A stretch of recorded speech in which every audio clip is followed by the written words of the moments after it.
Salut tout le monde. Alors vous avez peut-être vu tous nos lives à Rétromobile ou peut-être que vous n'en avez pas du tout vu. Ça tombe bien, là je vais vous proposer une grosse séance de rattrapage avec toutes les pastilles que l'on a fait pendant toute la semaine à Rétromobile. On va visiter tout le salon et on va commencer par le hall 1 et les merveilles que nous ont proposées les vendeurs de voitures anciennes. Alors je vous l'ai dit, on va aller visiter tout ça. Le hall 1. Le hall 1, bon, il y a des pièces, des constructeurs, ça on vous en parlera à un autre moment, mais il y a surtout plein de vendeurs de voitures anciennes et plein de voitures anciennes très exclusives. C'est le vrai musée éphémère de Rétromobile et c'est ça qu'on va aller vous montrer. On y va. Alors on commence ce petit tour chez Ozna. Ils ont cette voiture, une superbe Porsche 964 Turbo 3 litres 6 sans toit ouvrant, grise, monstre de puissance. Une très belle voiture qui passera aux enchères chez eux en mars. On vous en reparlera bientôt sur News Anciennes, donc admirez et on prend rendez-vous. Donc là, on est devant des R5 Turbo 4. Petite particularité, celles-ci, elles sont pas à vendre, elles sont à louer. Cette fois, on est en présence d'une superbe voiture et ça, c'est une petite particularité parce qu'on n'a pas beaucoup dans ce hall 1, mais il y a quand même des restaurateurs qui sont là et on peut voir un aperçu de leur travail.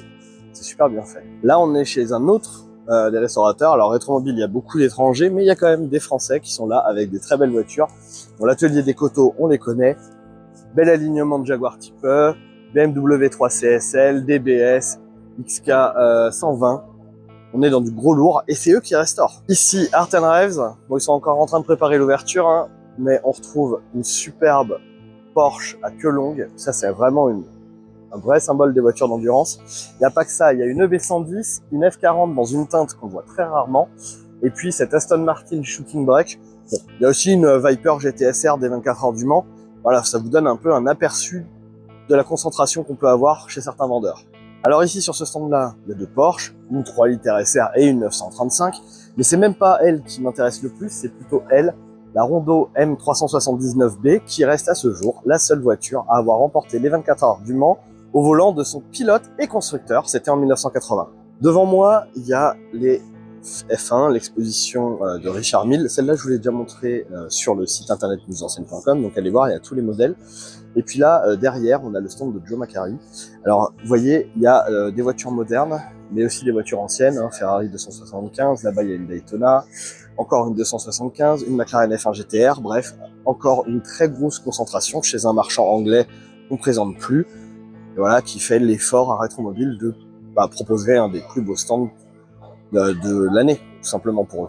Donc là, galerie des damiers avec des voitures de course, hein, on connaît, à charger, à côté une petite DB.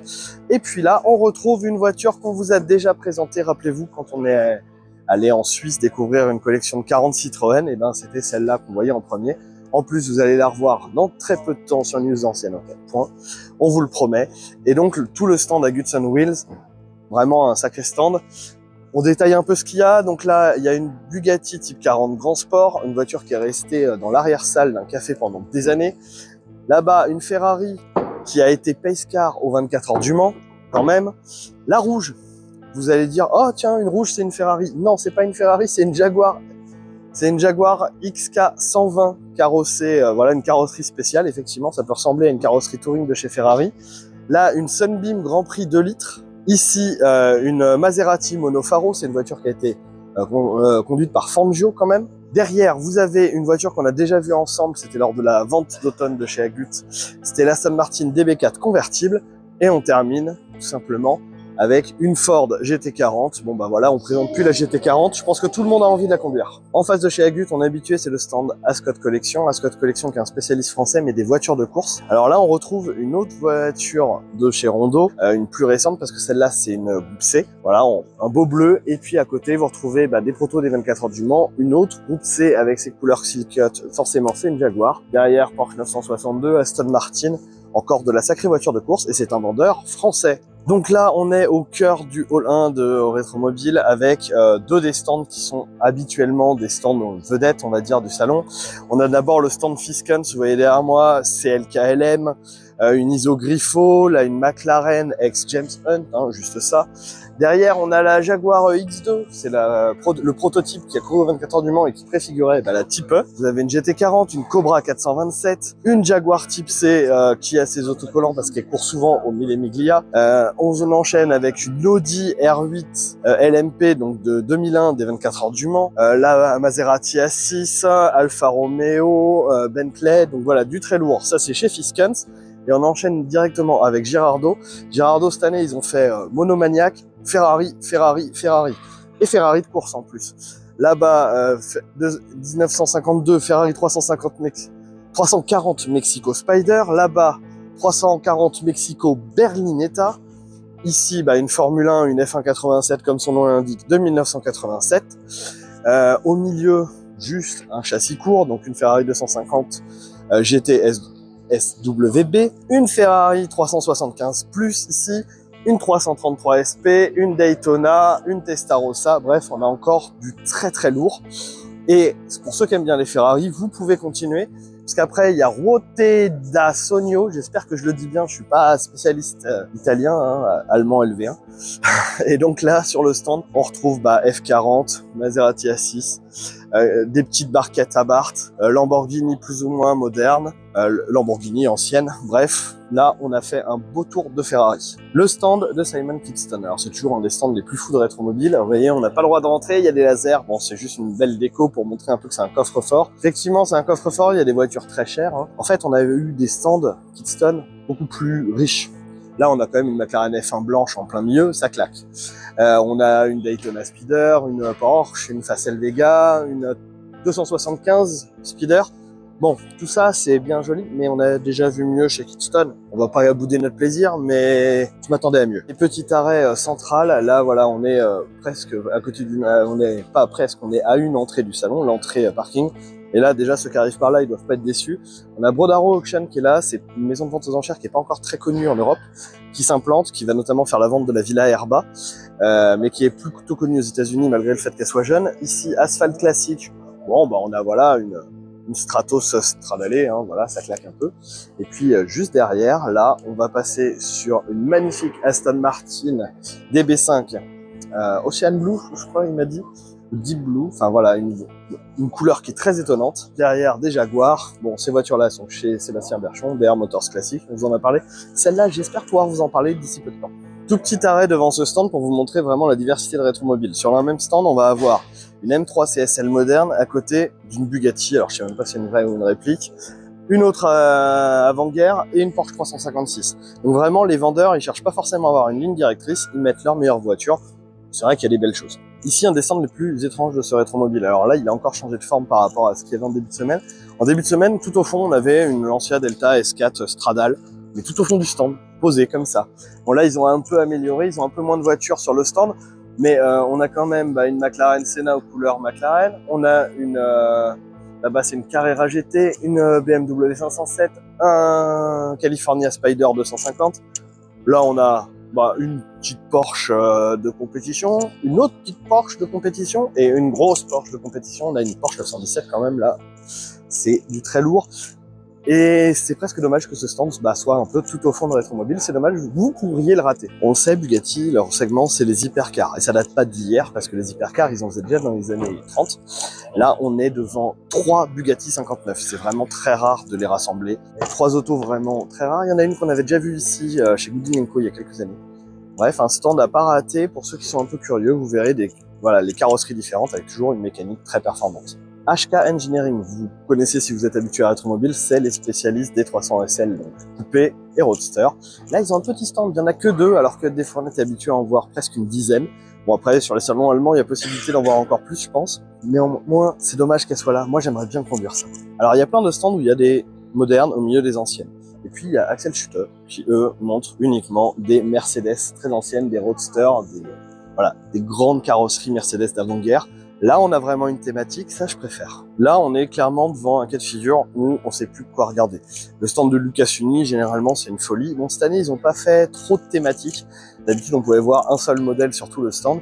Là, il y a vraiment plein de choses différentes. Derrière, on a de la petite Giulietta Speeder, une Lancia, Ferrari 275, Jaguar Type C. Derrière moi, Bugatti Type 57, hein, faut que je vende tout. Là, je sais, mais j'ai même pas regardé si c'était une 35 ou une 51. Des voitures d'avant-guerre, et puis on a même des voitures plus sportives. Venez avec moi. Alors là, on tombe sur une DB4 série 5 spéciale. C'est pas une DB5, c'est une des toutes dernières DB4. Et moi, je voudrais regarder les trois du milieu là, qui sont vraiment des voitures exceptionnelles. Celle-ci, Ferrari 375 MM Berlinetta Competizione. Donc c'est une voiture, voilà, c'est marqué dessus. Elle a fait la Carrera Panamérica. Bon, si elle s'appelle MM, c'est aussi parce qu'elle a fait les Miglia. La Ferrari 250 Testarossa. Et oui, elles sont pas toutes rouges. Celle-là en bleu, ça lui va très très bien. Donc une belle voiture. Et là, c'est une 250 GT Berlinetta châssis court. C'est rien de moins que la voiture du Salon de Paris 1959. Bon, devant, on a encore... là, on a une Lancia Zagato, une Stratos, une Aurelia du Salon de Paris. Voilà, un stand fou, un peu au fond, mais on est habitué. Et venez le voir, vraiment, ça vaut le coup. Encore un stand avec une belle variété. Vous voyez, là, il y a 3 Bentley à l'ancienne, hein, vraiment des grosses caisses. Et derrière, on a une Lynx Eventer, une Porsche, une Dino. Rien à voir, 2 salles, 2 ambiances. Et c'est pourtant le même stand à Rétromobile. Je vous l'ai dit, des modernes, des anciennes. Là, on est chez les copains de chez Mechanicus. On a une seule ancienne. C'est une DB6, hein, mais autour, effectivement, SLS Black Series, Porsche 911, Porsche 911, Porsche 911, Ferrari. Voilà, les modernes sont de plus en plus présentes à Rétromobile. En même temps, les vendeurs, ils présentent ce qu'ils ont, hein, et ça fait quand même plaisir à voir. Et on termine un peu ce tour du Haut-Rhin chez Collector Cars Auction avec une Ferrari 550 et une F1 Jordan. Voilà. Dès l'entrée du salon, là, ceux qui rentrent, ils tombent directement sur une F1 Jordan, ça doit être sympa. En tout cas, vous avez vu, il y a des trucs très très très sympas dans ce Haut-Rhin de Rétromobile. Il y a des stands très variés, il y a un peu de tout. Pour moi, ça manque un peu de restaurateurs qui montrent leur travail. Mais voilà, c'est une grosse densité, c'est vraiment intéressant à voir et c'est vraiment le musée éphémère qu'on nous vend chaque année. On vous laisse encore quelques images.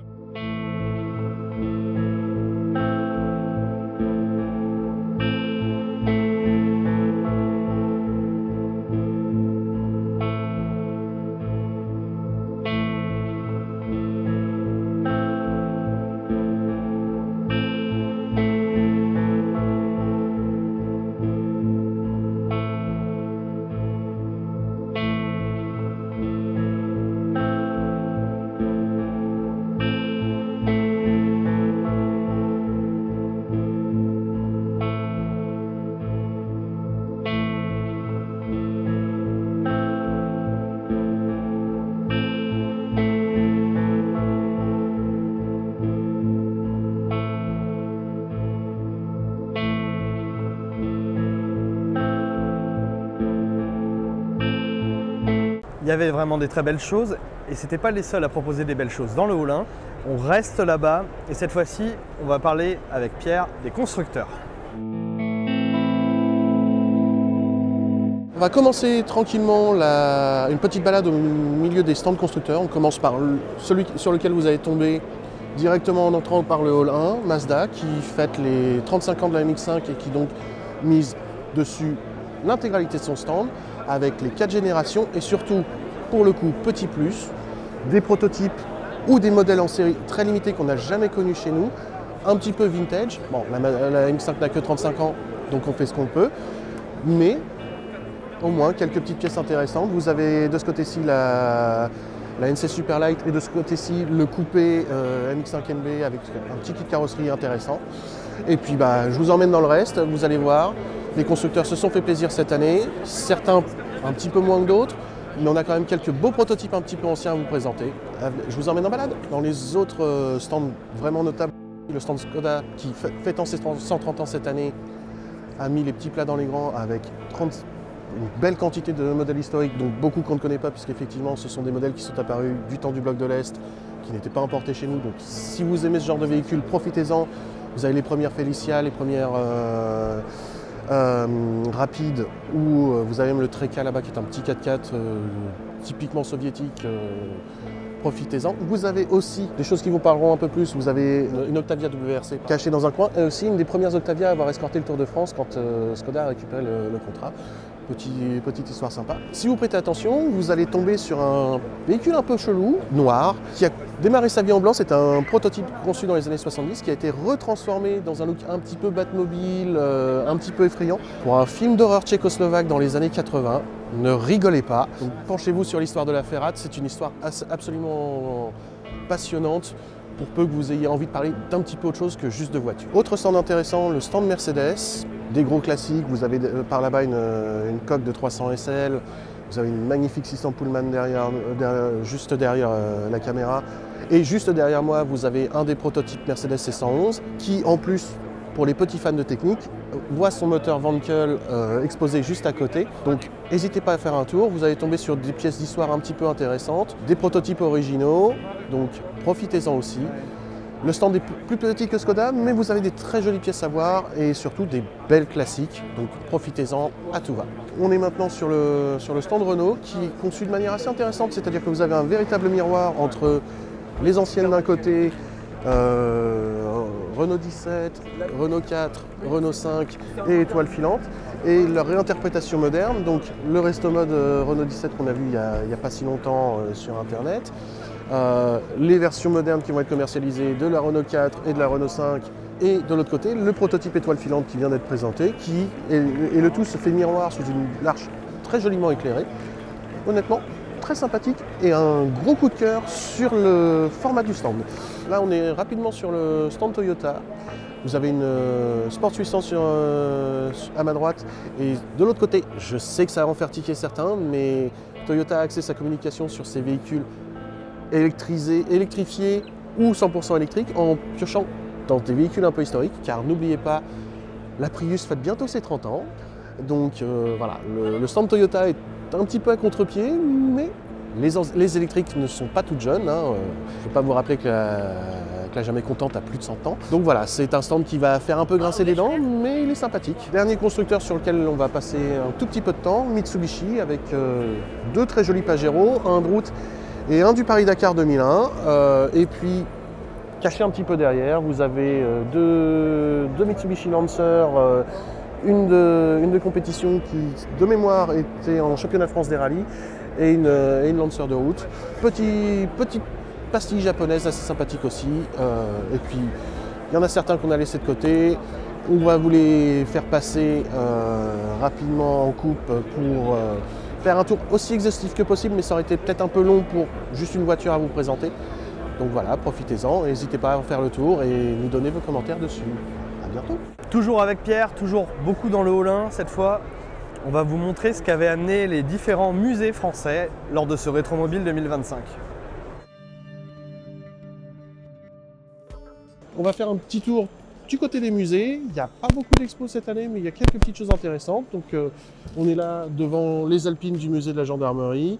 On va vous emmener devant la collection Schlumpf, devant le musée des blindés. Il y a une belle collection Berlier aussi. On va vous emmener faire un petit tour et je vous laisse apprécier en images.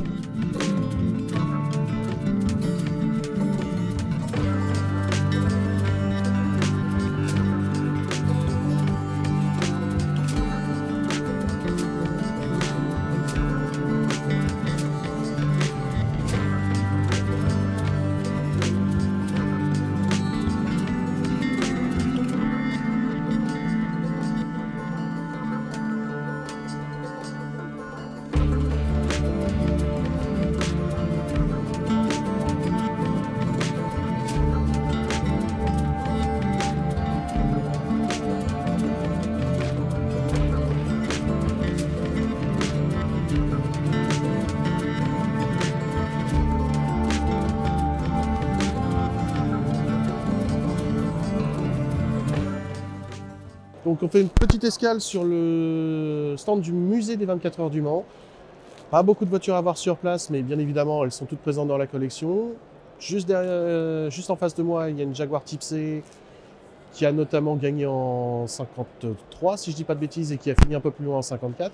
Et surtout derrière moi, vous avez une McLaren qui, bien évidemment, n'a pas couru au Mans, mais cette année, c'est les 30 ans de la victoire de la McLaren F1 aux 24 heures du Mans. Et il y a une exposition dédiée à McLaren, si je ne dis pas de bêtises, laissez-moi vérifier, jusqu'au début du mois de juillet, où vous pourrez profiter de plein de voitures du constructeur britannique pour tout simplement retracer un peu l'histoire de la marque en compétition. Comme tous les ans, le stand du musée des blindés, un peu plus imposant bien évidemment que les autres du fait de la taille des véhicules, même si cette année c'est quand même un petit peu plus petit que l'année dernière. Et surtout la grosse différence par rapport aux autres stands, c'est que tout au long de la semaine, vous allez avoir des chars en démonstration à l'extérieur, juste en face en fait. Donc on vous en montrera quelques images pendant la vidéo.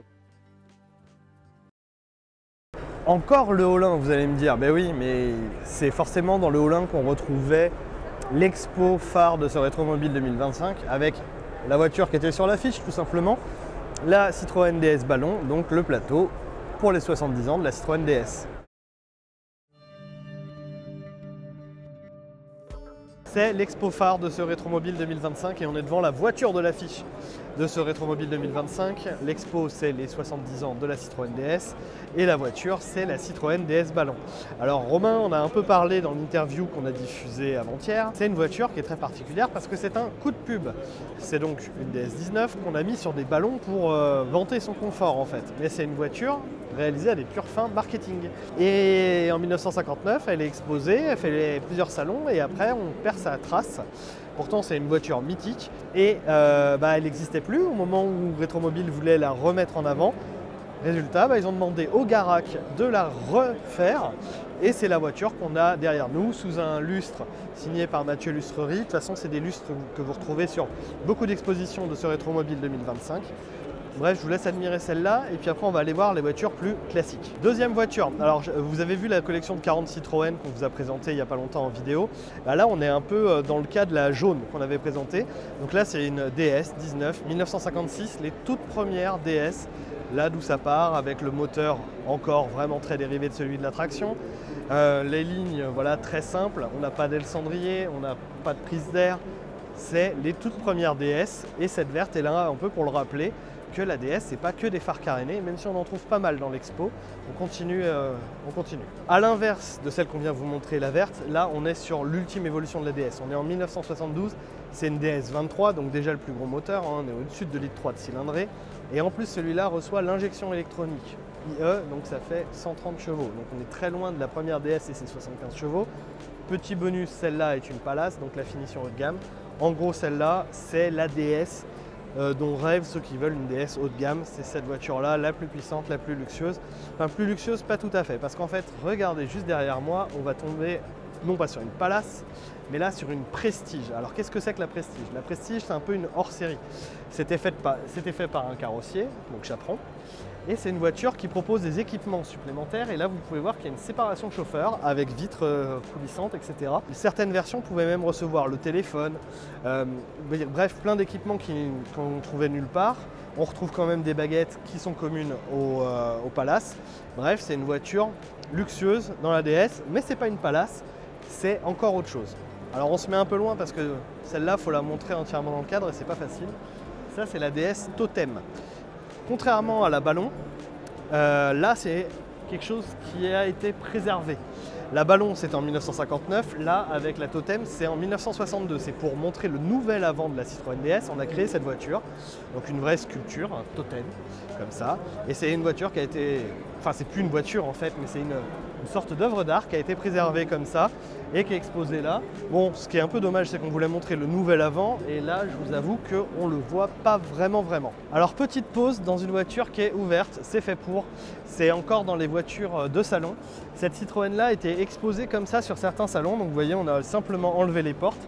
C'était pour inviter les gens à venir s'installer dans la voiture et découvrir son confort, alors qu'en plus, on était à l'arrêt. Donc, imaginez quand elle roulait. Voilà, c'était un peu ce que voulait montrer des Citroën avec cette voiture. Donc, plutôt sympa et j'y ferais bien une sieste. Bon, pas de sieste, hein, on enchaîne avec cette DS qui est donc une 21 Palace de 67. Donc déjà, ça montre que c'est l'évolution des moteurs. Hein. On est passé du moteur 19 au moteur 21. Surtout, c'est une voiture de 1967. Ce qui veut dire que c'est une voiture qui reçoit le LHM. On a enlevé le LHR S, le liquide minéral, le liquide synthétique pardon, des premières DS qui posaient des vrais problèmes de fiabilité. On l'a remplacé par le fameux liquide vert, le LHM, et c'est donc cette voiture. Bon là en plus elle est en finition Palace, comme on vous l'a dit c'est la finition luxueuse des DS, apparue en 65. Une auto qui est en plus dans une configuration assez sympathique, elle donne envie quand même. DS, cabriolet, oui, parce que... Alors, il manque une DS là sur cette expo-là, il n'y a pas de break, c'est un peu dommage. Néanmoins, ils ont pensé au cabriolet. Parce que, en fait, au début des années 60, il y avait une forte demande sur la DS, qui était quand même une voiture haut de gamme. Et à l'époque, voiture haut de gamme, ça se déclinait en coupé et en cabriolet. Alors, Chaperon le faisait déjà dans ses ateliers, mais Chaperon a été missionné par Citroën pour créer un cabriolet qui serait vendu dans la gamme Citroën. Donc, on aura les cabriolets usines, on va appeler. En fait, c'est des cabriolets directement vendus dans le réseau Citroën, mais fabriqués par Chaperon. À côté, Chaperon continuera ses petites séries de cabriolets avec des noms comme la Croisette, le Dandy. Attention, il y en a certains qui sont des coupés. Hein. Et voilà, des séries très spéciales par Chaperon, de voitures plus luxueuses, plus chargées aussi esthétiquement. Mais voilà, le cabriolet usine, comme celui-ci, c'est ce qui va faire monter encore plus DS en gamme, et ce sont actuellement les Citroën DS les plus chers sur le marché. Allez, on termine avec ce dernier coin. Je parle d'un coin parce que je ne vais pas parler que de voitures. Déjà, tout simplement parce qu'il y a une maquette de Totem qui est ici, c'est sympathique. Là, on a des dessins de DS, enfin là de berline 4 places, et c'est signé Bertoni. Donc on est vraiment sur les premières esquisses de ce que sera la DS en 1955. A l'inverse, derrière, on a, après la mort de Flaminio Bertoni, on a la maquette en bois du restylage de la DS qui intervient donc en 1967 pour l'année modèle 1968. Derrière moi, d'ailleurs, c'est pas une DS. On est ici sur une ID19 Confort donc, de 1960. Donc il faut rappeler que en fait, dans la famille DS, à partir de 1957, on a proposé les ID, qui étaient des versions un peu dépouillées. Le moteur était quasiment le même, sauf qu'il avait un carbu simple corps au lieu du double corps. On avait toujours de l'hydraulique, sauf pour la boîte. Bref, c'était une DS simplifiée, moins chère aussi, qui offrait des bonnes performances sans être au niveau d'une DS. On les reconnaît avec leur enjoliveur simple, un entourage de pare-brise noir, et puis vous remarquerez que les chevrons à l'arrière sont argentés sur ces voitures-là. Bref, une voiture qui est presque une DS, mais pas totalement une DS. Donc on termine devant cette maquette de DS, parce que là on est sur le dernier espace. Là, on a vraiment des voitures exposées par en fait la marque DS Automobile, vu que c'est plus Citroën, hein, c'est DS Automobile. Donc là on a une DS21 de 1969, bicolore, qui expose un peu le passé, et en fait elle fait directement référence à la DS numéro 8 qui est en face, et qui a les mêmes couleurs. C'est, on va dire, le haut de gamme de DS, donc c'est l'héritière, même s'il faut le dire un peu vite, parce que tant sur la philosophie que sur la réalisation, ça n'a pas grand-chose à voir. Donc voilà, on a fait le tour de ces DS de l'exposition officielle. Il y en a d'autres sur le salon, on essaiera de vous les montrer un peu plus tard. On remonte un peu, fini le hall 1. Maintenant, on va aller sur la passerelle. Sur la passerelle, il y avait une exposition certainement la plus originale de ce Rétromobile 2025. C'était l'exposition dédiée à Kégresse et ces voitures qui ont fait les fameuses croisières. Donc pour une fois, on ne va pas se retrouver dans le hall 1 ou le hall 3 ou le hall 2. On se retrouve sur la passerelle qui joint le hall 2 et le hall 3 pour une exposition dont le nom va peut-être pas forcément vous sembler familier si je vous parle d'Adolphe Kégresse. En revanche, les véhicules un petit peu plus, et bien évidemment on va parler des croisières jaunes et croisières noires Citroën, enfin des croisières noires et croisières jaunes Citroën. Donc on va prendre le temps de faire le tour. Adolphe Kégresse, c'est un ingénieur qui a été embauché par Citroën pour modifier des véhicules, pour les utiliser dans des conditions, on va dire, un petit peu plus extrêmes.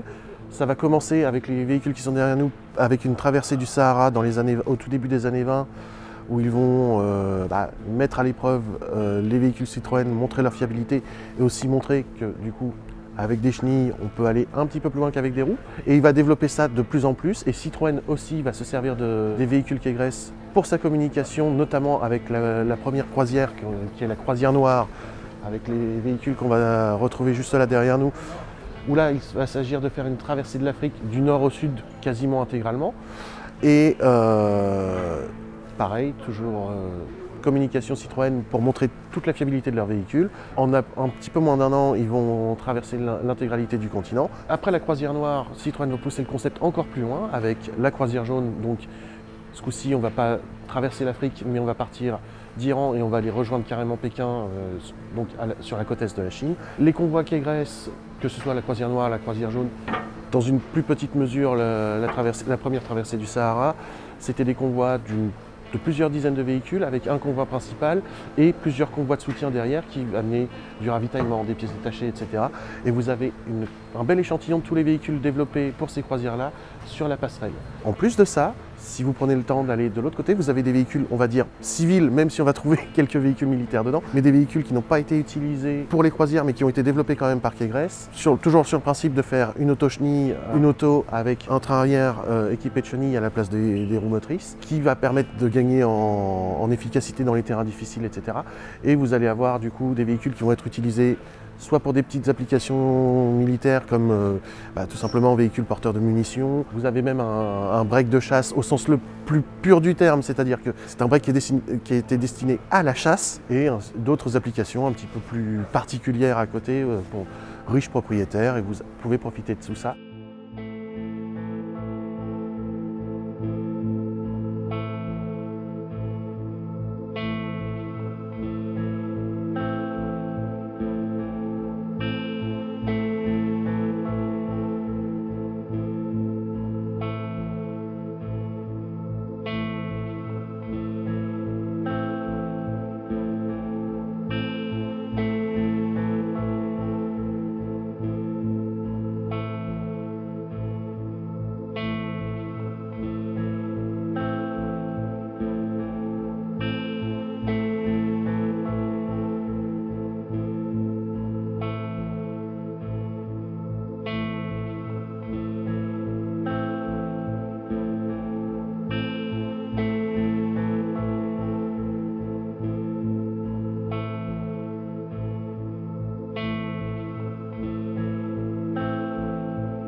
Maintenant qu'on est remonté, on va rester dans le hall 2. Le hall 2, il y avait beaucoup de choses à voir et notamment un bel espace moto avec une belle exposition centrale. Je laisse Pierre vous le présenter.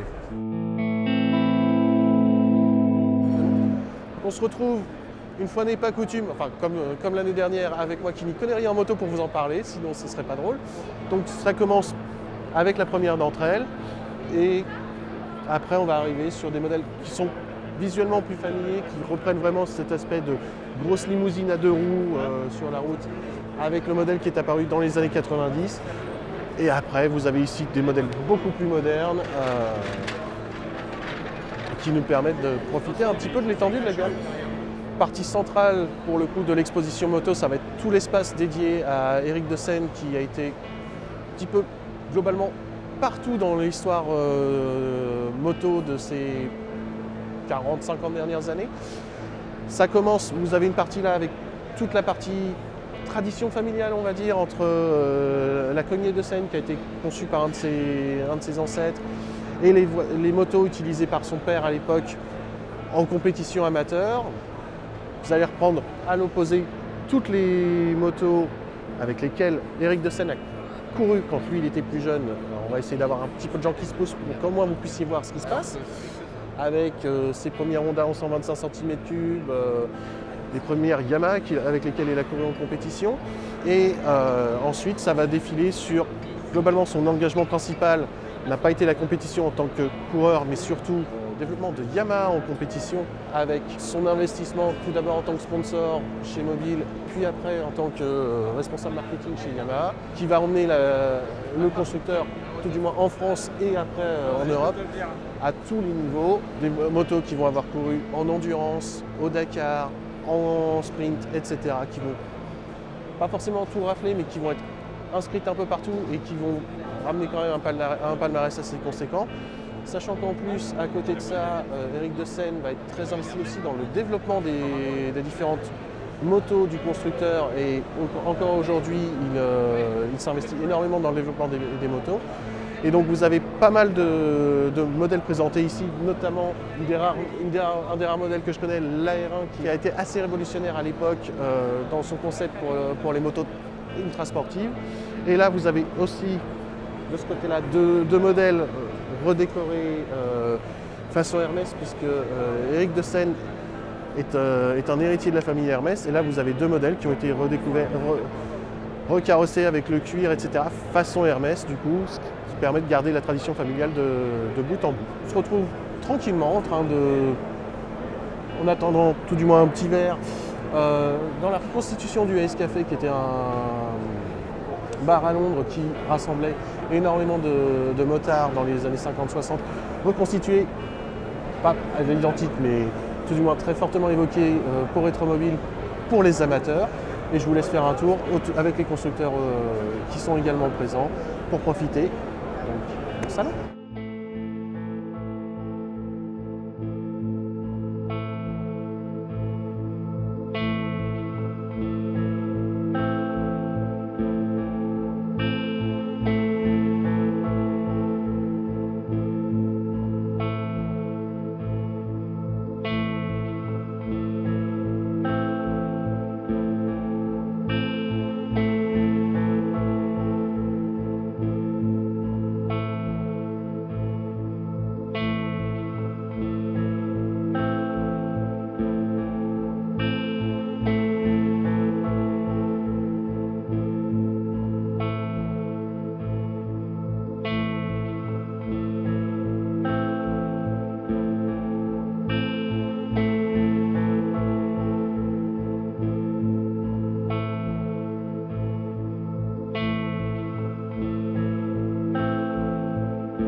Après l'espace moto, on enchaîne tout de suite avec l'exposition qui était tout au bout. C'était les F1 tricolores. Vous allez voir, c'est soumis à interprétation, mais il y avait de très belles choses. Alors, on est dans le hall 2 de Rétromobile pour l'expo Cocorico dont nous a parlé Romain hier. Cette expo-là, elle est dédiée aux Formule 1 françaises, pas aux monoplaces françaises, aux Formule 1 françaises. Et vous allez voir qu'il y a du très beau. On commence en 1969, la Matra MS80.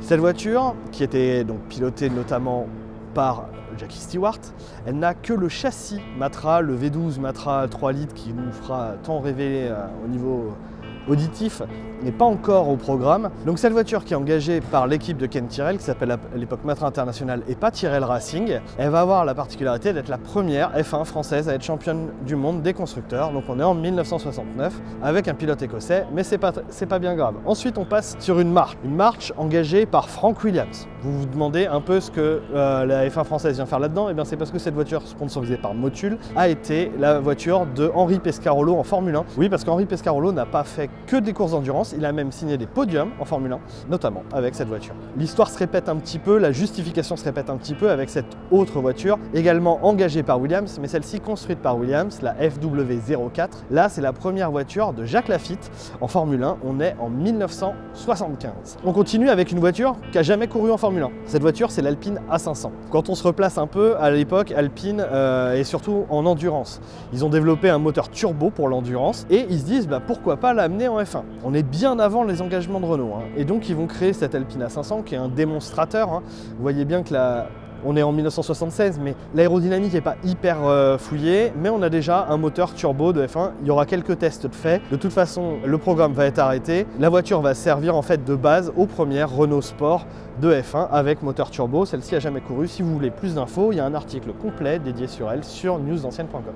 On continue. Là, Renault a travaillé et donc voici la Renault RS10 de 1979. Cette voiture a la particularité d'être la première Renault à avoir gagné un Grand Prix de Formule 1. Le problème, c'est que personne ne s'en souvient. Ah oui, en fait, c'était au Grand Prix de France 1979 à Dijon-Prenois. Il y a eu une énorme bataille entre Arnoux et Villeneuve. Vous retrouverez des vidéos sur YouTube sans problème. Une bataille mémorable mais cette bataille mémorable, c'était pas pour la première place, c'était pour la deuxième. Et du coup, ça éclipse totalement la victoire de Jabouille à ce Grand Prix de France 1979, la première victoire d'un moteur turbo et la première victoire de Renault en Formule 1. Comme quoi, l'histoire mérite des fois d'être précisée. Le casque, Alain Prost. La F1, Alain Prost aussi. Oui, Alain Prost a couru pour Renault au début de sa carrière. Il a commencé chez McLaren, mais il est très vite passé chez Renault. Et avec cette R40, il s'est battu pour le titre en 1983. Bon, ça s'est battu vraiment jusqu'à la fin. Il y a eu des histoires de légalité, etc. Néanmoins, le titre revient à Nelson Piquet. Donc cette voiture n'a pas été championne du monde. Néanmoins, c'est un beau témoignage de l'histoire. On reste dans les années 80. Là, on est en 1985 avec une Ferrari. Oui, parce qu'à l'époque, Ferrari avait beaucoup de pilotes français. On a eu Patrick Tambay et René Arnoux. René Arnoux qui a été le pilote de cette voiture-là, la 156-85 de 1985. Bon, c'est voilà, il y a au moins une Ferrari dedans. Je crois que c'est pas la seule. On va continuer. Là, on passe devant quelques moteurs Peugeot, parce qu'il n'y a pas eu que des moteurs Renault en Formule 1, mais on va en reparler très vite. On reste sur les années 80, fin des années 80, Ligier JS31. Ce qui est très rigolo, c'est qu'on va vous proposer l'essai d'une Ligier sur News d'ancienne dès la semaine prochaine. Je vous dis tout de suite ce que c'est. C'est pas du tout ça. Ça n'a rien à voir. Je pense que vous devinez à peu près ce que c'est du coup. Bon, cette-ci de Ligier était elle aussi pilotée par René Arnoux avec coéquipier de Stefan Johansson. Le moteur était un V8 Judd, la voiture était ratée, elle n'a fait aucun grand résultat, mais Ligier a été un très grand constructeur de Formule 1 française. Ligier a quand même été présent du milieu des années 70 au milieu des années 90, donc c'est bien de le noter dans cette exposition. On passe ensuite en 1992. 1992, Alain Prost n'est plus chez Ferrari. 1992 d'ailleurs, Alain Prost n'est plus en Formule 1, il a pris une année sabbatique. Et qui le remplace notamment chez Ferrari? Eh ben, c'est un autre pilote français, très connu, c'est Jean Alesi. Bon, c'est pas en 92 qu'il va faire son plus grand coup d'éclat, son plus grand coup d'éclat étant évidemment sa victoire au Grand Prix du Canada en 1995, mais c'est avec cette voiture-là que Jean Alesi est rentré à la Scuderia. Ensuite, on arrive sur une McLaren. Vous allez me dire encore, McLaren, qu'est-ce que ça a de français? Alors, il n'y a pas de pilote français sur cette voiture, c'était Mika Hakkinen et que je dise pas de bêtises, Martin Brundle qui étaient les pilotes de cette voiture. Simplement, elle était motorisée par un V10 3,5 litres de chez Peugeot. Oui, Peugeot a commencé sa carrière en Formule 1 en tant que motoriste de Formule 1 en étant le motoriste de McLaren, une écurie prestigieuse avec les couleurs qui étaient encore celles de McLaren à cette époque-là. McLaren passera très vite sur le moteur Mercedes dès l'année suivante et le moteur se retrouvera sur une autre voiture, mais on en parle juste après. Là, on arrive en 1995. 1995, Benetton Renault. Benetton a déjà emmené Michael Schumacher au titre mondial en 1994 avec un moteur Ford, mais Benetton n'avait pas eu le titre constructeur. Là, avec cette voiture-là, ils auront le titre constructeur. Et ce qui fait que entre 92, où c'était déjà un moteur Renault sur une Williams, et 97, c'est toujours Renault qui va être titré, y compris avec cette Benetton au milieu des Williams, parce que c'est la prochaine, justement c'est la voiture de 1997, la FW19, celle qui permit à un jeune pilote canadien qui avait déjà fait ses armes outre-Atlantique, qui avait déjà été deuxième en 1996 du championnat du monde derrière son coéquipier, un certain Damon Hill, et bien c'est Jacques Villeneuve qui va s'adjuger le titre en 1997 sur cette voiture, donc motorisée par un V10 Renault. On reste en 1997 avec cette Jordan, avec donc l'autre motoriste français, parce que Peugeot, en quittant McLaren, a trouvé refuge chez Jordan. Les Jordan de l'époque qui ont ce nez décoré. Donc là, on a un serpent, on a eu aussi un frelon. C'était vraiment des décos qui marquaient. Et puis de toute façon, Eddie Jordan était quand même marquant lui-même. Donc voilà, une voiture qui n'avait pas de pilote français, pilote Giancarlo Fisichella et Ralf Schumacher, le frère de Michael, qui pilotait cette voiture en 1997. Là, c'est la dernière voiture motorisée par Peugeot. C'est la Prost, qui est donc l'héritière de Ligier à partir de 1997. Et cette Prost AP03, la voiture est pas hyper bien réussi, le moteur est un peu lourd, etc. Il va y avoir des grosses dissensions entre Prost et Peugeot qui vont amener au retrait de Peugeot de la Formule 1 tout simplement. Et cette voiture pilotée par Jean Alesi et à l'époque son coéquipier c'était Gaston Mazzacane je crois. Enfin bon, voilà, cette voiture va marquer 0 points. Ça va être une catastrophe. L'année suivante, Prost ira se fournir chez Ferrari, rebadgera le moteur Acer et ce sera la dernière année de Prost en Formule 1. Dernière voiture. Là, vous allez me dire, oh, c'est une Red Bull. Non, alors déjà c'est pas une Red Bull, c'est une Toro Rosso, c'est l'héritière de l'écurie Minardi, c'est la petite sœur. Et cette voiture, pourquoi elle est là? Parce qu'elle a été, elle, pilotée par un pilote français. Pendant un temps, ça a été le dernier pilote français en Formule 1. C'était la voiture de Jean-Éric Vergne. Jean-Éric Vergne qui a d'ailleurs eu finalement plus de succès en Formule électrique puisqu'il a été champion du monde. Voilà, on a fait le tour de ces F1 françaises. Alors là-bas, je vois Jean-Louis Moncey qui se prépare. C'est un endroit où il faut venir plusieurs fois dans le week-end ou alors il faut aller sur le site de Rétromobile parce que vous allez avoir tout le programme. Il y a des conférences avec des gens comme Jean-Louis Moncey, comme Julien Febvreau, donc des journalistes qui connaissent très bien la Formule 1. Il y a des pilotes qui vont venir également. Donc c'est un endroit où il faut venir. C'est au fond du hall 2. Regardez les horaires ou au pire venez plusieurs fois. Vous verrez des très belles Formule 1. Voilà pour ce plateau. Allez, on continue.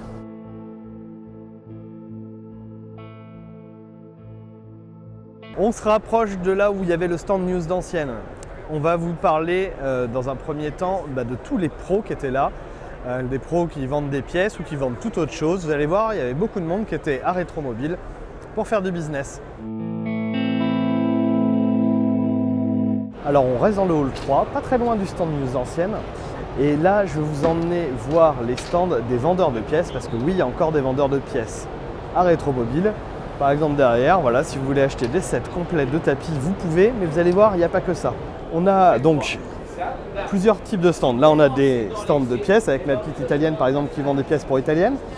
On a aussi des stands de vin et puis des stands qu'on peut appeler presque des camelots, des gens qui vendent du matériel pour... lui, c'est pour... si vous avez une rayure sur votre voiture, il y en a qui vendent du matériel pour entretenir son cuir. Vous allez avoir tous les vendeurs de produits aussi qui vont être présents à Rétromobile. Donc on trouve vraiment plein de stands différents. Certains sont là plus pour se faire connaître que pour vraiment vendre sur place. Mais on a vraiment ces stands marchands, donc dire qu'on ne trouve plus de pièces à Rétromobile. D'ailleurs, je vais aller poser des questions à ces pros à Rétromobile pour voir pourquoi ils viennent toujours à Rétromobile. Salut Maxence. Salut Benjamin. Bon, du coup, tu es à Rétromobile, tu as ton produit qu'on connaît, hein, les housses. Les housses, tu as encore besoin de les faire connaître à Rétromobile ou les gens te connaissent quand même à force? Bon, ça fait plus de 20 ans que la compagnie de la housse est présente à Rétromobile et encore cette année, on est très très heureux d'être là. Et oui, communiquer sur notre marque, c'est un travail de tous les jours. Ouais. Et on se doit d'être à Rétromobile évidemment pour nous faire connaître. Mais je vois que là, tu te lances dans le papier. Alors je me lance dans le papier, en fait c'est parti d'une idée toute simple, c'est qu'on avait un outil de travail pour pouvoir concevoir nos housses. C'est ce type d'ouvrage avec une base de données hyper importante de véhicules et on a décidé de mettre ça à disposition de nos clients. On a créé l'officiel des classiques, donc c'est vraiment l'intégrale de l'automobile, hein. Tous les véhicules du monde produits depuis 1900, classés par marque avec full de détails techniques. Donc ça, c'est vraiment un ouvrage tout à fait inédit dans le domaine de la presse. D'accord, ok. Bon, et tu profites de Rétromobile pour le présenter. Et ben voilà, c'est l'avant-première en fait sur Rétromobile, donc on le fait connaître et je dois dire que je suis très très heureux du succès de cet ouvrage. Et puis bien sûr, on a énormément de partenaires et d'ailleurs je remercie News d'Ancienne de nous aider à faire connaître cet ouvrage. De rien, de rien. Bon je vais compulser ça et je continue mon tour. Ok, ça marche. Ciao. Ciao. Salut José. Bon, encore présent à Rétromobile? Comme toujours, depuis 2011. Voilà. Bon, vous avez vraiment un stand marchand, vous vendez les pièces, quoi. Exactement, on ne fait que de la vente de pièces, oui. Et il y a encore des gens qui viennent pour acheter à Rétromobile? Eh bien, j'ai l'impression que cette année, la tendance, elle est un peu... la tendance est bonne, quoi. Les clients, j'ai l'impression, sont de retour. Il y a aussi, je pense, plus de marchands que les autres années. Ça commence à se remplir un petit peu. L'organisation a fait pas mal d'efforts, je pense, pour essayer de trouver des marchands, avec l'espace bourse, avec l'espace habituel comme dans lequel on est. Je pense c'est bien reparti. D'accord. Et du coup, mais vous êtes là pour vous faire connaître ou tu es vraiment là pour vendre des pièces quand même? Eh bien, les deux. On a des clients qui viennent chercher leur commande, on a des clients qui viennent chercher du conseil, qui viennent également, on a aussi des nouveaux collectionneurs, il ne faut pas les oublier ceux-là. Même si on est présent depuis 15 ans ici, on a forcément des gens qui viennent, qui ne nous connaissaient pas avant. On distribue pas mal de cartes, pas mal de flyers. On est là sur les deux axes. Donc il faut être présent à Rétromobile. C'est impératif, je pense. En plus, ça lance la saison des salons. Merci. Allez, je te laisse bosser. Ciao. Salut Jean-François. Bonjour Benjamin. Alors toi tu fais partie de ces gens qui à Rétromobile viennent pour vendre mais pour présenter des nouveautés aussi. Absolument. C'est important Rétromobile pour présenter des nouveautés? C'est majeur. D'abord c'est l'entrée de l'année, c'est le premier grand événement de l'année français, peut-être même européen d'ailleurs. Ouais. C'est 120 ou 130 000 visiteurs. Il y en aura plus cette année je pense. Il y en a probablement. Moi j'ai vu ce qu'il y avait dehors. Visiteurs d'accord, mais il y a également dans cette masse de visiteurs une majorité de possesseurs et d'utilisateurs et de rouleurs. Donc ce sont des gens qui sont très attachés à maintenir en bon état leur capital véhicule de collection et surtout à se mettre en sécurité. Ouais. Alors, c'est pour ça que tu as, voilà, ouais, une nouveauté. ouais, mais nous on a une caractéristique, c'est qu'on innove en permanence. Ouais. Et nous produisons, nous concevons et produisons. Nous ne sommes pas juste des rebadgeurs de produits qui arrivent de là et qui vont là-bas. Okay. Et tu vois, regarde là, cette année, on a sorti un kit, ce qu'on appelle un kit universel. D'accord. Donc avec un seul kit d'ampoule, on fait quasiment 4... on gère 4 références où on gère 4 utilisations différentes. D'accord. Sur des produits, sur des véhicules de 1960 jusqu'à nos jours. Et puis américains, européens. Européens, notamment européens. D'accord. Tu vois, avec un produit comme ça, ce sont des produits qui sont calibrés, parfaitement calibrés. D'accord. Sur lesquels on va remplacer les supports pour pouvoir s'adapter soit sur du code européen par exemple, soit sur du H4. Okay. Mais c'est pas tout. Il y a énormément d'amateurs français qui veulent avoir des phares jaunes. Alors pour ça, ah oui, eh ben, on leur a apporté la solution. Et avec cette solution, par exemple, quand le phare est éteint dans la voiture, on garde ce reflet jaune du véhicule vintage. Et ça, c'est un petit peu notre marque de fabrique. C'est-à-dire qu'on est nous-mêmes collectionneurs, on sait ce qu'on veut sur nos voitures. Et dès lors qu'on sait ce qu'on veut sur nos voitures, moi, je le fais pour les gens qui viennent nous acheter. Donc on n'est pas juste des commerçants. On innove, on fabrique, on conçoit, on regarde ce qui se passe, on écoute ce que veulent les gens et on essaye de répondre à leurs problématiques. Là-bas, il y a par exemple des platines pour les tractions, etc. Tout ça, sur des produits dont la fabrication s'est arrêtée il y a des années, nous on arrive à innover pour se mettre au plus près de la réalité du véhicule sans rien changer à la voiture. Okay. On ne change juste qu'une technologie d'éclairage. Ça marche. Et du coup, plus d'éclairage, plus de sécurité. Alors bien entendu, quand on a un produit comme ça, on multiplie quasiment par 4 ou 5 volume de lumière, en réduisant par 2 ou 3 la consommation de courant. Donc évidemment, les commodos, les contacteurs, les fils, tout ça, ça chauffe plus. D'accord. Les tableaux de bord chauffent plus. Enfin bon, tout ça, on y pense. Merci Jeff. Merci Benjamin. Il y a aussi des marchandises pour ceux qui ne cherchent pas forcément que des pièces pour restaurer leur voiture. Il y a aussi des miniatures, des vêtements, il y a beaucoup de choses à Rétromobile, beaucoup de choses à collectionner. Il y en a dans tous les halls. Là, on est en hall 2, il y en a un peu au hall 3, il y en a un peu au hall 1. Bref, Rétromobile, c'est un salon qui est encore marchand, mais pas seulement pour ceux qui veulent mettre les mains dans le moteur. Autre partie où on trouve des pièces cette année, la bourse. Et oui, il y a eu le retour de la bourse à Rétromobile. Rétromobile, pendant des années, il y a eu une grosse bourse aux pièces. C'était un peu perdu, carrément perdu même. Et cette année, seulement vendredi et samedi, il y a le retour d'une bourse avec uniquement des professionnels. Pour le moment, il y a 15 stands. Vous allez me dire, c'est pas énorme, mais c'est déjà un bon début, ça réamorce la chose.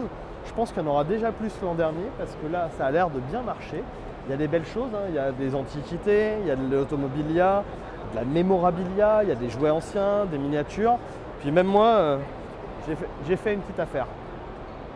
Et on termine cette partie sur les pros de Rétromobile, ceux qui vendent des choses à Rétromobile, avec l'espace qui est juste à côté du stand News d'Ancienne. C'est l'espace des voitures à vendre à moins de 30 000 €. Alors si vous vous souvenez, c'était un espace qui était avant à moins de 15 000. Et puis voilà, l'inflation, on est arrivé à moins de 30 000 €, ce qui permet d'avoir des voitures vraiment très variées. Là, on a une R14, derrière on a une AMI 8, on a des 205, hier il y avait des Renault Spider. Bref, des voitures très variées, il y en a qui se vendent, il y a un beau turnover de voitures, c'est assez intéressant. Bon, il y a des voitures, on trouve qu'elles sont peut-être un peu chères. Après, on n'a pas eu trop le temps de regarder. Le fait est que ça attire énormément de monde. De toute façon, on vous l'a dit, le salon, il est blindé de monde depuis le début de la semaine. Et là, c'en est encore la preuve. Dans le hall 3, la grosse attraction était au fond du hall 3, c'est la fameuse vente arcuriale. Et on est allé poser, avant la vente, quelques questions à Antoine Maille. Donc on est sur l'exposition arcuriale, on est avec Antoine, salut. Bonjour Benjamin, tu vas bien? Ça va. Bon, on est bien forcément au milieu de très belles voitures là. Vous en avez combien là des voitures sur l'exposition? Il y a 125 voitures, ouais, mais aussi 70 motos, un autocar, un avion. Ouais. Le bus, le camion de D'écurie. l'écurie Gordini. Il y a des vélos aussi, des cycles du siècle précédent. Bref, il y a tout, tous les prix, pour tous les goûts. Oui, oui, vraiment. Parce que la plus vieille, c'est quoi? Parce que vous avez des très La plus anciennes. ancienne, c'est le tricycle Phébus qui est de 1899. D'accord. Et la plus récente, c'est la McLaren Senna Là, qui est de 2019. Ok. Ah oui, donc oui, 120 ans. 120 ans d'automobile. Ouais. Ça fait un beau slogan, mais je crois qu'il s'est déjà pris. On va réfléchir à autre chose. Donc, il me semble qu'en plus, vous avez... Alors, moi, j'ai trouvé que c'était assez homogène parce que vous avez plusieurs collections qui sont elles-mêmes homogènes, en fait. Oui, bien sûr. On est celle qui en Ouais. témoigne le mieux.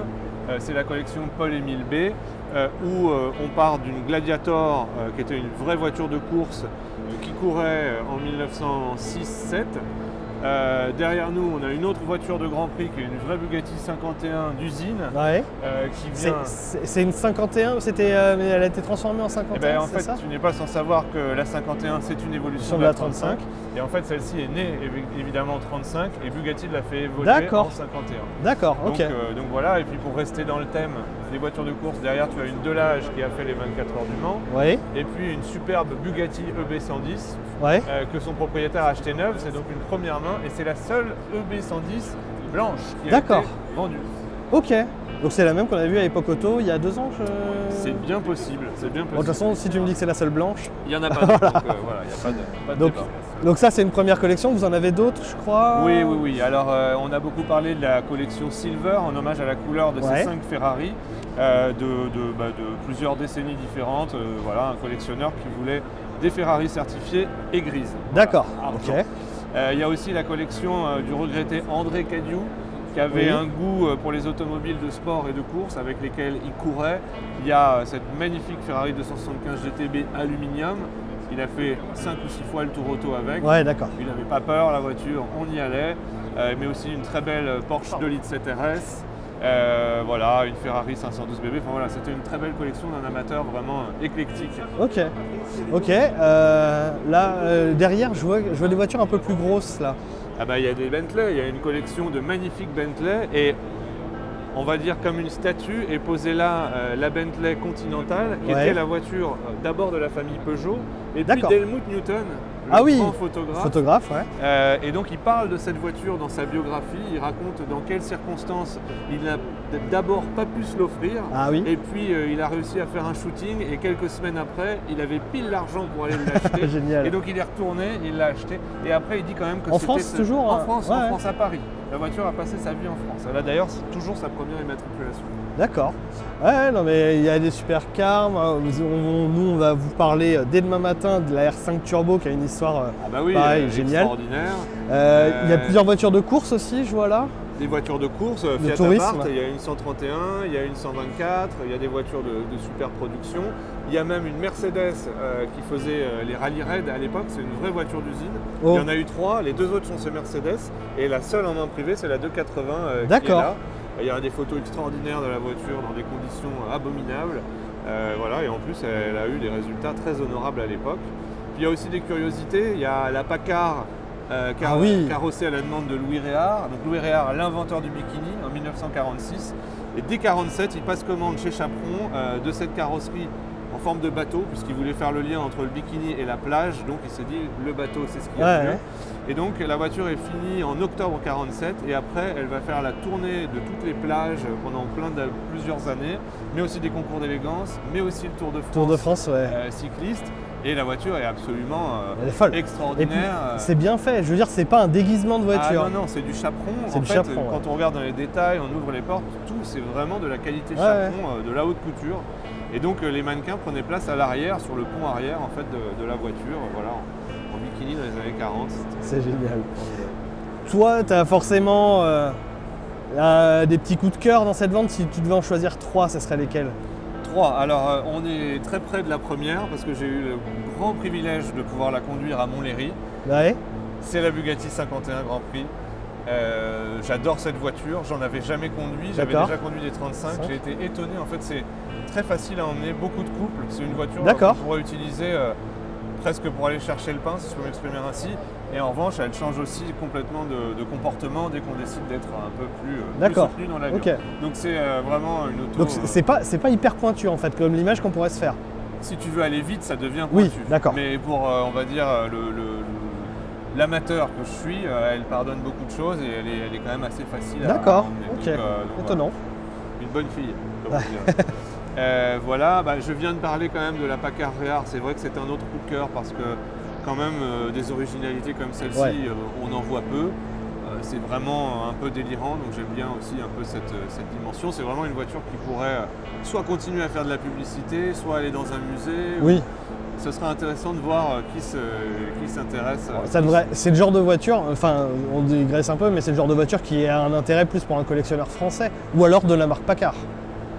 Bah, Non? pas nécessairement. Ah en ouais. fait, les gens que j'ai vus s'y intéresser, il y en a qui ont des musées, il y a des gens qui aiment les véhicules publicitaires. Et puis, D'accord. enfin, c'est pour ça que je dis que ça va être intéressant. Je pense que ça peut vraiment intéresser Plein beaucoup de de gens monde. pour des Ok. raisons vraiment très très différentes. Et puis c'est une chaperon, et c'est vrai aussi en plus. Et c'est chaperon. En plus, Pourquoi pas un collectionneur de chaperon C'est voilà, ça. il aurait une vraie Une originalité. originalité. Ouais. Ouais. Et donc la troisième? Et la troisième, de quoi pourrais-je te parler Voilà, par exemple, la monotrace qui est là, regarde, c'est Ouais. à mi-chemin entre la moto et Entre la la voiture. moto, ouais. C'est Ouais. vraiment une originalité. C'est pas un guidon, c'est pas un volant. Non, mais Il y a en 4 fait, roues, mais elles sont pas dans le... Ça témoigne vraiment de l'originalité dans les années 20, en France, en Angleterre, en Europe de manière générale, sur ce foisonnement d'idées techniques. On essaye, on va jusqu'au bout de certaines pistes, on se rend compte que non, il faudra vraiment pas faire ça. Et voilà, donc j'aime beaucoup ce genre de conception. Et puis la restauration est magnifique. Toutes les voitures de cette collection fonctionnent admirablement bien. Donc demain, si on veut partir traverser la France en monotrace, c'est possible. C'est possible. Faut être courageux. Il faut être courageux et avoir un sens de l'équilibre aiguisé. Ah, parce que malgré la disposition des roues, faut quand même compenser un peu soi-même. Et il se pourrait que des gens se soient déjà renversés. Ah d'accord, ok, intéressant.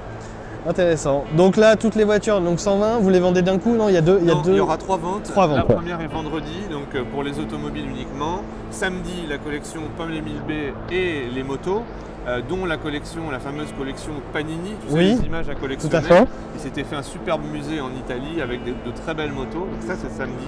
Et puis dimanche, comme d'habitude, l'automobilia, donc tous les objets liés à l'automobile, les affiches, les cycles, les mascottes, les pièces de Ferrari, absolument tout ça. Ok, très bien. Bon bah, on va aller refaire un petit tour. Merci. Bonne visite, à bientôt. Ciao.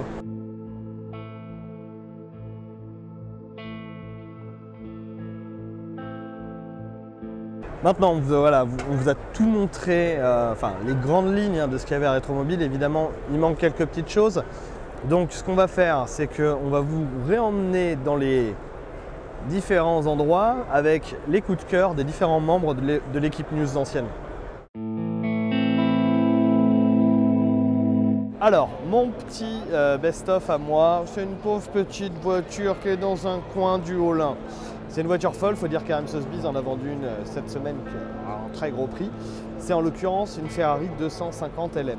Pourquoi je l'ai choisie? C'est tout simple. C'est une Ferrari 250 LM, c'est une voiture qui aurait sa place sur plein d'autres stands. Mais là, elle est vraiment dans un petit coin au fond de Rétromobile, à côté d'un bar à huîtres. Bon, il y a des exposants en face qui sont très contents de l'avoir, je suppose. Mais c'est une voiture qui est là parce qu'elle a gagné le concours Peninsula Classic, qui est en fait un concours qui regroupe toutes les gagnantes de très grands concours d'État au niveau mondial. Et celle-là, elle a gagné le Cavallino Classic l'année dernière et elle a été élue par le jury meilleure voiture gagnante de concours de l'an dernier. C'est quand même pas n'importe quoi. Et elle se retrouve dans un petit coin. Sa housse de protection est posée par terre à côté. Il n'y a personne pour la protéger, personne pour parler d'elle. Bon, il y a quand même un petit panneau par terre, mais c'est tout. Donc voilà, c'est une voiture que je voulais mettre un peu en avant. Elle est mise en avant sur le plan, mais je pense que beaucoup de personnes seront venues à Rétromobile et ne l'auront tout simplement pas vue. Salut à tous, c'est Pierre de News Ancienne. Bon, vous m'avez déjà vu dans la semaine, donc je pense que vous l'avez retenu, mais on ne sait jamais. Donc je viens vous parler de mon best-of pour Rétromobile 2025. Alors, je sais, il y en a qui ne vont pas être d'accord, mais j'ai adoré le stand Toyota. Déjà, j'ai adoré la S800, qui est quand même une très jolie petite ancienne, qui mériterait d'être peut-être un peu plus connue qu'elle ne l'est. Et j'avoue, le reste, c'est peut-être le fait que je vive en Angleterre et que j'adore que les choses soient prises à contre-pied. Tout ce qui était focalisé sur hybride et électrique. Effectivement, la Prius s'approche de la trentaine d'années. Il y avait un RAV4 complètement électrique à côté.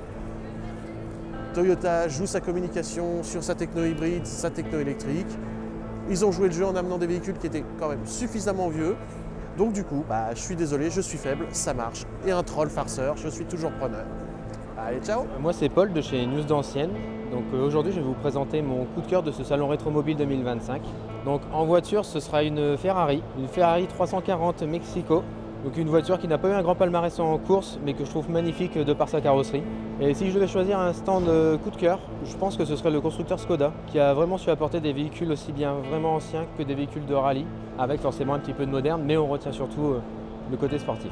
Salut, c'est Théo de News d'Ancienne. Je vais vous parler de la voiture que j'ai préférée de ce salon.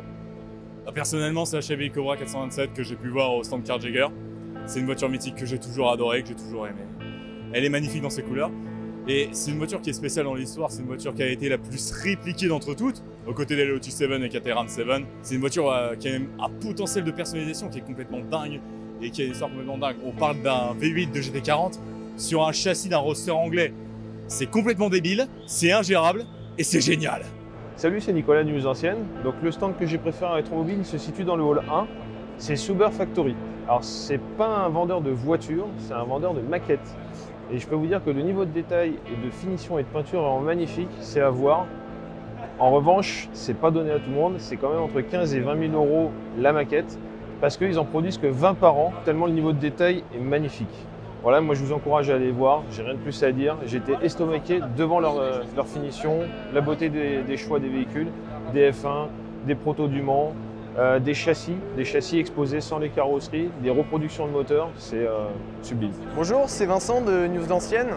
Donc je vais vous parler de ma voiture, mon coup de cœur de ce rétromobile 2025. Donc pour moi, vraiment la plus belle voiture de ce salon, c'est le prototype Jaguar E2A en fait, qui est finalement un mix entre la transition parfaite entre la type D et la type E. Donc, elle reprend vraiment les éléments avec l'arrière, côté carrosserie, tout est rifté.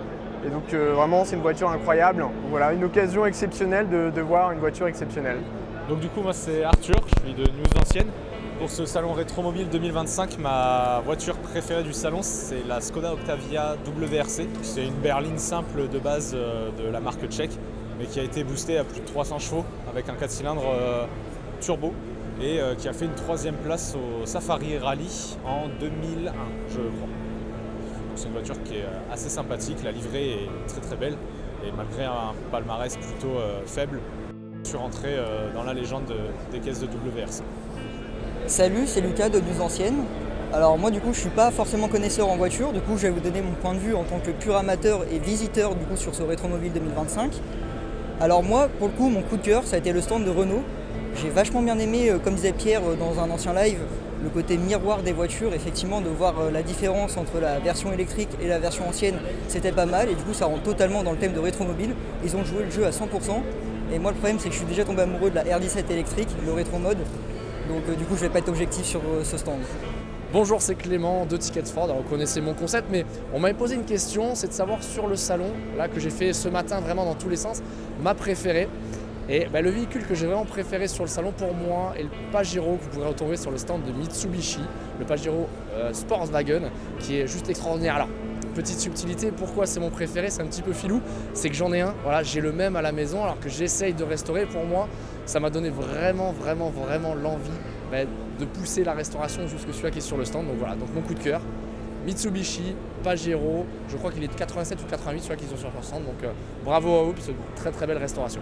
Et puis forcément pour donner un petit œil critique à ce salon, Pierre et moi allons vous débriefer un peu et vous donner nos impressions, les bons points, les mauvais, de tout ce qu'il y avait à voir à Rétromobile 2025. Bon voilà, vraiment du varié. Oui, là-dessus, franchement. Beaucoup de all-in. Bah oui, mais enfin, on va pas se leurrer non plus, c'est quand même là où est la plus grosse partie du spectacle, ce qui est un peu logique en même temps. C'est le spectacle, comme tu dis, c'est le spectacle. Le reste, on va dire, est plus usuel, on va le dire comme ça. Oui, voilà. Ce qui fait que peut-être avec notre propre biais aussi, d'être assez souvent confronté à ce genre d'événement, on passe peut-être pas forcément à la trappe, mais on fait peut-être un peu moins attention à des choses plus banales, entre guillemets, même si ça n'est pas Voilà. forcément. C'est vrai que au moins c'est autour de nous, c'est des choses qu'on a un peu l'habitude de voir. Voilà. Voilà. Maintenant, si on débriefait un peu le salon en entier. Oula. On va commencer par les expos thématiques. Ouais, ok. Pas compliqué. On va le faire dans l'ordre de ce qu'on a fait. Je crois que c'était les F1 en première. Ouais, on a commencé par les F1. Ça Bonne claque. note. Hein. Ouais, ouais. La mise en scène est propre, l'éclairage est magnifique. Très belle scéno. Ouais, Alors voilà, ce qui est dommage, c'est qu'on n'a pas pu s'échapper du stand pour aller écouter les interventions voilà, des c'est uns ça. et des autres. Bon, c'est dommage. Il y en a encore jusqu'en fin d'après-midi aujourd'hui. Hein, donc il vous reste quelques minutes pour sauter dans votre voiture Voilà. et venir à Rétromobile. C'est ça, si vous n'y êtes pas déjà, ou sinon, si vous voyez le live, foncez, coupez, mettez-le, reprenez la diffusion après et foncez aller voir. C'est ça. Ça va être le plus simple. Donc l'expo F1, globalement, très bien. C'était dans le live de mardi. Quelque chose comme ça, oui. De mercredi, pardon. Dans le live de jeudi, par contre, c'était les DS. Oui. Et ça, c'est toi qui en a plus fait le tour. Moi, Ouais, je suis mais passé du coup, un peu toi, vite. qu'est-ce que Mais t'en as ouais, pensé non, bah écoute, honnêtement, la mise en scène était sympa, un peu feutrée, ce qui était peut-être un petit peu sombre par moment, j'ai trouvé. Je pense que c'était pour mettre en valeur les lustres. Mais voilà, effectivement, ça mettait très fortement en valeur l'éclairage, mais du coup, peut-être un petit peu moins les voitures. La DS ballon, ok, en plein milieu, pas de problème, avec le miroir en dessous, ça va bien. Mais la DS tournante à l'arrière, on la voyait pas forcément on n'en profitait pas forcément bien, mais l'ensemble était quand même sympathique. Voilà. Et honnêtement, il y avait un petit côté cosy quand même, parce que c'est très bruyant, c'est très lumineux partout. On avait un truc un petit peu plus feutré au milieu, c'était quand même assez sympa, mine de rien. J'avoue que je chipote un peu, hein, je nie pas. On est en fin de semaine, on est fatigué, on est peut-être un petit peu plus grincheux qu'on ne l'aurait été mardi. Ouais, moi on va j'ai dire comme ça. trop rien à redire parce qu'il y a toutes les étapes de la DS. Ah, bien Il sûr. manque juste un break pour moi quand Oui. même. Et je m'attendais globalement à avoir plus d'autos, mais le choix a été bien fait, c'est assez représentatif. Ouais. Non, une bonne expo. Non, voilà, L'expo qui fâche, entre guillemets. Alors, L'expo qui égresse. Ouais. C'est la dernière qu'on vous a présentée, c'était hier. Voilà. Alors pour le coup, je pense qu'on va être d'accord sur. Enfin, on va pas forcément être d'accord sur la façon de voir les choses. Moi déjà, c'est le nom qui m'embête. Je pense que ça aurait été plus vendeur de la vente sur les croisières que sur Kégresse. Sans retirer aucun mérite à Adolphe Kégresse. Ils ont fait les deux. Ils ont fait les deux. Et là, le truc, c'est qu'il y a des véhicules Kégresse qui n'ont pas fait des croisières. Mais est-ce que ça aurait pas été plus facile. Enfin, pour comprendre ce qu'il en est, parce que je vais être tout à fait honnête. Je connais l'histoire des croisières noires, des croisières jaunes, de la traversée du Sahara avant. J'avais complètement oublié le nom de Kégresse. Et très bien de le remettre en avant. Mais pour du coup donner envie aux gens de le visiter, c'est peut-être pas forcément le plus accrocheur. C'est ça. Et moi, j'ai trouvé. Alors, le nom, bon, d'accord, effectivement. Et après, ça devient un sujet qui devient quand même très pointu. Et en fait, voilà. C'est ça. Pour moi, un rétromobile, c'est peut-être trop pointu. C'est-à-dire que faire une petite expo avec 3 voitures, 4 voitures, peut-être, pourquoi pas. Là, je trouve qu'il y en avait beaucoup. Ouais. Et que du coup, les bases sont des Citroën qui sont sur 7 ans. Entre 8 ans, entre 23 et 31, je crois. Ou peut-être un peu plus. Enfin, voilà. Effectivement, on est les années 20. Donc les voitures, elles sont. Enfin, les bases ne sont pas marquées. Voilà. On a à peu près toujours les mêmes. Et puis ce sont toutes des. Il y a toutes des chenillettes. Donc on a quelqu'un qui s'y intéresse pas, il aura peut-être l'impression de dire je l'ai déjà vu quoi. Voilà. Enfin, c'est la même que là-bas. C'est très très pointu. C'est ça. Ouais, là-dessus, on est d'accord. Peut-être trop, et je trouve que l'Expo Dakar l'année dernière présentait une plus grosse variété de véhicules. Et c'est peut-être plus ça que je m'attends à retrouver à Rétromobile. Je peux me permettre quand même une boulette pour moi pour un truc comme Rétromobile, et surtout pour une expo sur la passerelle, un des 2 encarts descriptifs, les gros panneaux descriptifs, coquilles dans le prénom de Kégresse et différentes coquilles dans le texte derrière. Bon là je chipote un petit peu, mais voir une coquille dans le titre de ton expo, c'est quand même. J'ai pas fait attention, tu vois. Donc. Le Adolphe Kégresse m'a fait m'étouffer ce matin. Voilà, c'est un détail anecdotique, mais j'avoue que c'est un peu dommage quand même quand c'est ton expo centrale. Ouais. Enfin bon, bref, l'expo était sympa, les véhicules, c'est bien de les avoir montrés. Peut-être réouvrir un petit peu plus sur quelque chose de plus accessible. C'est spectaculaire, c'est bien, mais c'est pointu. Ah, tout à fait. Mais... C'est pointu. Bon, on a parlé de tout ça. Maintenant, on va faire par hall. Le hall 1, fidèle à lui-même. Fidèle à lui-même, toujours effectivement celui qui fait un peu grincer les dents parce qu'entre les constructeurs et les négociants, il y a quand même une portion de voitures qui ne serait pas forcément à leur place ici, on va le dire comme ça. Il y a beaucoup de modernes. Il y a des modernes qui sont là pour être vendus par les négociants en fait. On va parler de Ferrari moderne, de Porsche moderne. Et puis il y a les constructeurs qui font leur communication autour de leur gamme, ce qui est voilà, c'est ça. aussi. Qui sont là uniquement pour montrer les modernes. Hein. Les anciennes, c'est un prétexte. Hein. Voilà, non mais on est d'accord. Mais effectivement, la proportion commence, je ne vais pas dire qu'elle commence à être un peu gênante parce que c'est pas un fait nouveau, mais ça peut faire grincer les dents. Et j'entends le discours. Maintenant, comme on vous l'a dit toute la semaine, il ne faut pas s'arrêter uniquement au hall 1. On n'a pas le problème ailleurs. Les expos thématiques du hall 2 sont très bien. Ouais, l'espace moto, bon moi j'ai un peu survolé. J'avoue, je suis passé un peu plus en profondeur que Ben puisque je vous ai présenté l'expo avec de scène. Mais l'espace moto, l'espace F1 sont très sympas. Le hall 3, une moderne, si, il y a la Delage peut-être. Oui, il y a la Delage. Après, dans les voitures à moins de 30 000 €, ils ont pour mission, ils ont interdiction de mettre des voitures d'après 96. Donc ça, c'est respecté. Voilà. Et heureusement qu'ils l'ont mis parce qu'avant, il y en avait. C'est ça. Et c'est pas mal. Non, c'est le reste du salon, on va dire. Le hall 1, effectivement, il y a un peu de moderne. Bon, après, il y a encore plein de merveilles anciennes. Le musée éphémère est bien là. Faut dire quand même ce qui est, c'est qu'en termes de proportion, ça reste toujours minoritaire. Je ne vais pas dire marginal, il ne faut pas exagérer, mais minoritaire par rapport aux anciennes. Effectivement, il ne faudrait pas que la proportion continue à gratter, ce qui pourrait rendre le truc désagréable. Coucou Porsche, désolé, le tir était gratuit, mais une ancienne 4 moderne, non, là pour moi le compte n'est pas bon. Après, bon, autour il y a plein de stands de pros, alors ce qui est bien c'est qu'on voit des nouvelles têtes, des nouvelles enseignes. Oui. Globalement, ils ont fait un effort sur la sectorisation. C'est effectivement un peu plus cohérent de ce côté-là que ça l'était sur les années précédentes. C'est ça, les stands sont regroupés par thématique. Très bien, mais ça, hall 1, hall 2, hall 3, c'est bien regroupé. Ça, c'est plutôt bien. Les gens, ceux qui veulent voir uniquement certaines choses, ils peuvent voir uniquement certaines choses, donc ça, c'est bien. Sinon, après, on a un peu donné notre avis au fur et à mesure. Il y a une seule chose dont on n'a pas parlé, c'est l'affluence. Ouais, non, là, c'est... Alors, on n'a pas les chiffres parce qu'il y a encore des gens qui rentrent à l'automobile, là. Mais au bout du deuxième soir, ils étaient déjà à plus 30%.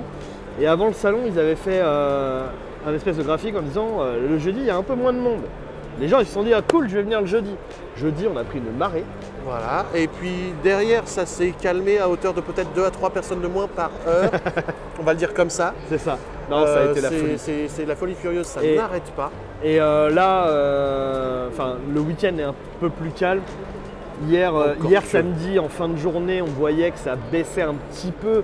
Mais un petit peu, parce que le matin, c'était la folie. Dans le hall 1, on n'avançait pas.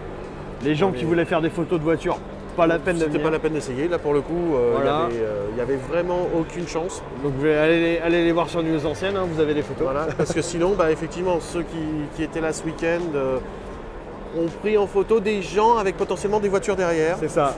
Mais ça va pas plus loin. Hein. Bon, après, on va jamais se plaindre. Ça veut dire qu'il y a beaucoup de monde qui s'intéresse à notre passion commune. Donc, c'est parfait. Ça veut dire que le salon rétromobile a encore probablement de belles années devant lui. C'est notre passé à un bel avenir. Oui, je crois que c'est ça le slogan. Oui, là, ça semble que c'est plutôt bien engagé. Hein. Exactement. Donc, maintenant, rendez-vous à Rétromobile 2026. Ouais. On sera a priori dans le hall 7. Tout le monde sera dans le hall 7. Un seul hall pour tout. On va moins marcher, je pense. Mais on va, je pense, plus facilement se perdre entre les niveaux. Possible. Mais... Parce que ça sera sur 3 niveaux, donc ça va être spécial. Ça va être un peu particulier, mais on va découvrir, on s'adaptera et puis on vous donnera le même genre de compte rendu que cette année. Hein, ouais, tout à fait. Ça pas mal. Et puis sinon pour nos vidéos live, on s'arrête là. Prochain rendez-vous en vidéo, moi je ferai des petits focus depuis le salon d'Avignon. Et puis on vous donne rendez-vous maintenant au Tour Auto. Début avril, où il y aura une émission tous les soirs, puis au Mans Classique, puis à Époque Auto, enfin voilà, des événements habituels. C'est ça. Moi, je vais redisparaître jusqu'à l'année prochaine. Et puis, c'est moins dans les lives. pas tout à fait fini les articles de news anciennes parce que vous allez retrouver en début de semaine là les résultats des différentes ventes aux enchères. Oui. Voilà. Plus les dernières petites choses qui pourraient réapparaître. C'est ça, si on a oublié des voitures. Exactement. Sur ce, merci de nous avoir suivis pendant toute la semaine. Et puis on vous dit à bientôt. Bonne fin de journée, à bientôt, ciao. Voilà, maintenant vous avez tout vu, la grosse séance de rattrapage. Bon, il y avait de la matière, hein, c'est un peu long. Sachez qu'on a encore des détails qu'on ne vous a pas présentés sur les vidéos qui sont sur les articles que vous retrouvez sur newsancienne.com. Maintenant, c'est fini pour Rétromobile. On vous donne rendez-vous pour des prochaines vidéos lors du Tour Auto, début avril. Ciao!